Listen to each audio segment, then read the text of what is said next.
Terima kasih pemirsa, kita kembali lagi bersama Damai Nusaku. Berikut pertanyaan dari Ibu Rani, saya ulangi kembali, bagaimanakah kita agar terus mengingat Allah tanpa istilahnya selain melaksanakan sholat, ada ibadah-ibadah apa saja Ustaz? Baik, terima kasih pertanyaan, izin guru.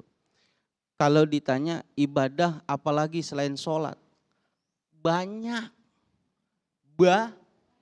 banyak, pating kletek kalau kata orang Jerman. Banyak, asal segala sesuatu yang diniatkan, niatnya nih tadi inamal a'malu binniyah, itu jadi pahala kalau niatnya benar di hadapan Allah. Ibu nyuci, niatnya karena berbakti kepada suami, kewajiban ibu, pahalanya gede. Tapi kalau ibu nyuci sambil gerendeng, udah capek gak ada nilai pahala, mancing mulu, uang pelit, nyawer paling depan, wah kagak ada nilainya. Jadi kalau ditanya segala sesuatu, apapun pekerjaan kita, semuanya kalau niatnya karena ibadah, insya Allah jadi pahala di sisi Allah. Tapi pertanyaan besarnya, kenapa begitu banyak ibadah, ibu malas ibadah? Itu pertanyaannya. Sholatnya kita pas bandrol, tahu pas bandrol 5 doang, duha kalau kere, tahajud kalau banyak pikiran, istikharah kalau bingung jalan. Kata Tuhan mintanya pas itu doang. Kenapa kita lupa beribadah? Kata Habib Abdullah bin Alawi Al-Haddad, ada 3 hal yang membuat kita lupa ibadah. Apa? Pertama, sibuk sama urusan dunia. Orang kalau udah sibuk sama urusan dunia, urusan akhirat pasti lupa. Siapa yang bilang? Nabi yang sudah prediksi. Lau anna bena adama u'tiya wadiyan min zahabin labtago ilahi sanian. Manusia kalau udah dikasih 1 lembah terbuat dari emas, pasti dia pengen lembah yang kedua yang sama bahkan lebih bagus. Bapak punya mobil, pengen ganti yang lebih bagus lagi. Ibu punya emas, pengen yang lebih berat lagi. Bapak udah punya istri, pengen udahlah. Pengen, itu manusia. Walayam lau jaufa bena adama ilat turab, tidak ada yang membuat mereka berhenti mengejar dunia kecuali kematian. Inilah orang yang menyesal. Jadi apa? Boleh ingat dunia, walatan sanasibaka minad dunia, tapi jadikan dunia ini mazru'atul akhirah, sebagai tunggangan menggapai kebaikan akhirat. Yang kedua, kata Habib Abdullah bin Alawi Haddad, orang yang jarang ibadah itu karena sebabnya adalah lupa kalau dia bakal meninggal dunia. Ini orang Sawangan kira-kira mati apa enggak mati nih? Ada yang umurnya 500 tahun? Enggak ada, kita bakal mati. Kalau orang yang ingat mati, sadar kalau dianya bakal wafat, kata Imam Ghazali, anugerahnya 3 buat dia. Apa? Pertama, Allah takjilu taubah. Allah tanamkan dirinya bergegas taubat. Kenapa? Dia enggak mau meninggal banyak dosanya. Yang kedua, qanaatul qalbi. Allah berikan ketenangan dalam hatinya. Enggak gundah gulana enggak ada. Yang namanya galau tingkat kabupaten enggak ada. Tenang aja hidupnya. Kenapa? Apa yang terjadi terhadap dirinya atas keridhaan Tuhan. Yang ketiga, nasyatu fil ibadah. Orang kalau ingat mati, pasti dia akan semangat dalam ibadah. Kalau ibu males ibadah, bapak nggak mau ibadah, ingat besok bakal siap besok matinya? Oh nggak, mudah-mudahan panjang umur semua, amin. Ustadz Zaki, kalau kita kembangkan ini, ada satu peristiwa yang diabadikan di dalam hadis ketika Nabi menunjuk seseorang, dia adalah ahli surga. Semuanya pada, wah bagaimana mungkin, akhirnya sampai diintip 3 hari dan ternyata ibadahnya biasa-biasa saja. Ternyata jawabannya Nabi karena dia tidak pernah berburuk sangka kepada orang lain. Mungkin bisa ditegaskan, yang dimaksud dengan ibadah selama ini kamu nggak pernah ibadah itu sholat, puasa dan sebagainya. Ternyata semuanya dalam kehidupan ini prinsipnya adalah ibadah, Ustaz. Betul. Allah itu sumber segala kebaikan. Dan Allah sudah utus untuk kita contoh kesehariannya yang selalu berbuat baik. Rasulullah Shallallahu Alaihi Wasallam. Sampai kisah tadi ini menandakan bahwa ibadah itu bukan parameter di mata Allah ketika ingin menurunkan keridhoannya. bagi setiap hamba. Ibu, apa sih yang kita cari? Ilahi anta maksudi waridhaka matlubi. Ya Allah, cuma engkau yang menjadi maksud dalam hidupku dan cuma keridhaan engkau yang selalu menjadi mimpi-mimpi kami. Jadi nggak ada yang lain. Di hati ini sebenarnya kan nggak boleh ada siapa-siapa, Bu. Yang ada cuma Allah. Ma fi qalbi ghairullah. Ibu punya suami ganteng, wah pejabat lagi, kaya. Jangan taruh di hati, bakal sering sakit hati. Ibu punya mobil mewah, jangan taruh di hati, taruh di garasi. Nggak muat ya.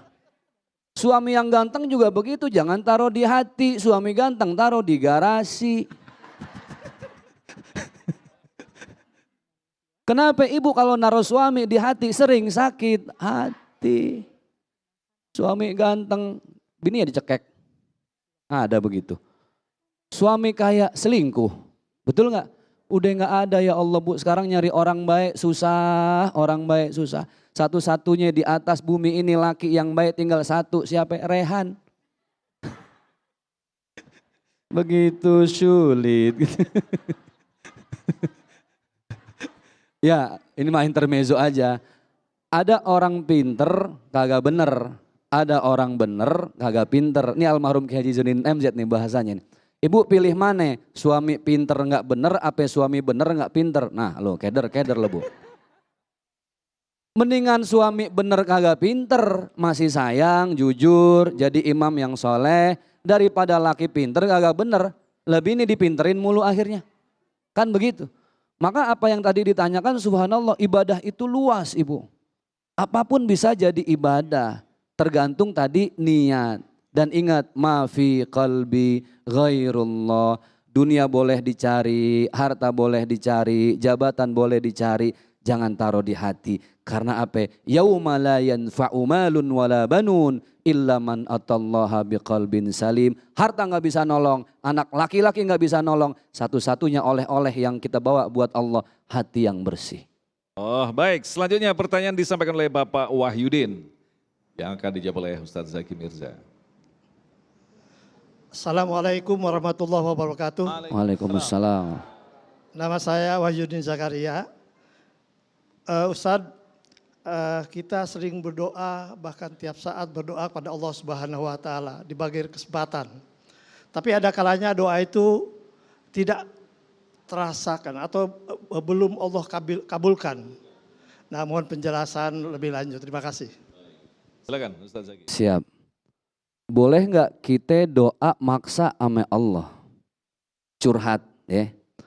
Ya Allah, laki saya ya Allah. Nih cerita tentang lakinya nih dia. Ya Allah, suami saya ya Allah. Mana jelek, sombong lagi. Misalnya begitu ya. Tuh kira-kira, lah nggak apa-apa daripada cerita sama tetangga. Betul nggak? Ya Allah, bimbing hatinya. Supaya jadi suami yang baik, suami yang soleh. Bu, kenapa kita sering kecewa sama doa kita sendiri? Ingat, karena kita minta doa, maksa Allah harus ngasih sesuai apa yang menurut kita terbaik. Padahal ingat, yang terbaik menurut kita belum tentu terbaik menurut Allah. Jadi paling enak kalau kita doa minta yang terbaik menurut siapa? Allah. Nah disitulah fungsi ikhtiar, kita usaha dan segala sesuatu. Kenapa orang banyak bunuh diri? Karena dia gagal tahu diri. Karena cuma orang yang tahu diri akan tahu siapa Tuhannya. Man arafa nafsahu faqad arafa rabbahu. Maka kalau berdoa Pak, mintalah yang terbaik menurut Allah. Ibu ingat dulu ada yang viral tukang becak bisa berangkat haji? Ya, di daerah Malang, Jawa Timur. Karena dia tiap Jumat sedekah pakai tenaganya, bukan pakai uang. Ada Pak Haji yang datang ke rumahnya, dia dengerin tuh nguping. Ini suami tukang beca, istri anak-anaknya berdoa. Masya Allah ini orangnya gemuk Pak Haji, nyender di rumahnya, rumahnya bilik. Dia dengerin doa, itu tukang beca nggak ada satupun kalimat meminta keluar dari lisannya. Kata Pak Haji orang begini paling doanya isinya minta semua nih. Minta kaya, iya nggak? Minta berangkat haji, kagak ada. Alhamdulillah hamdan yuafi ni'amahu wa yukafi'u mazidah. Ya Rabbana lakal hamdu kama yanbaghi li jalali wajhikal karim wa li azimi sultanik. Semuanya pujian-pujian ya Allah. Terima kasih Engkau berikan sehat yang dengannya kami bisa beribadah. Terima kasih ya Allah Engkau berikan istri yang soleha. Terima kasih anak-anak kami taat kepada Engkau. Tidak ada kalimat meminta. Semuanya kalimat memuji. Seperti tadi, pujilah Allah. Allah nggak perlu diminta ketika kita terus memuji Allah. Tetapi bayangkan ketika kita meminta dibarengi dengan ibadah-ibadah. Allah pasti akan kasih yang terbaik menurut Allah. Kuncinya jangan minta yang terbaik menurut kita. Bisa jadi angka 10 terbaik buat kita. Allah cuma kasih 3. Allah maha tahu 3 yang terbaik buat kita dunia akhirat. Bukan 10. Allahu Akbar. Terima kasih Ustadz. Selanjutnya pertanyaan akan disampaikan oleh Ibu Maria yang akan dijawab di segmentasi selanjutnya nanti. Ibu Maria, silakan. Assalamualaikum warahmatullahi wabarakatuh.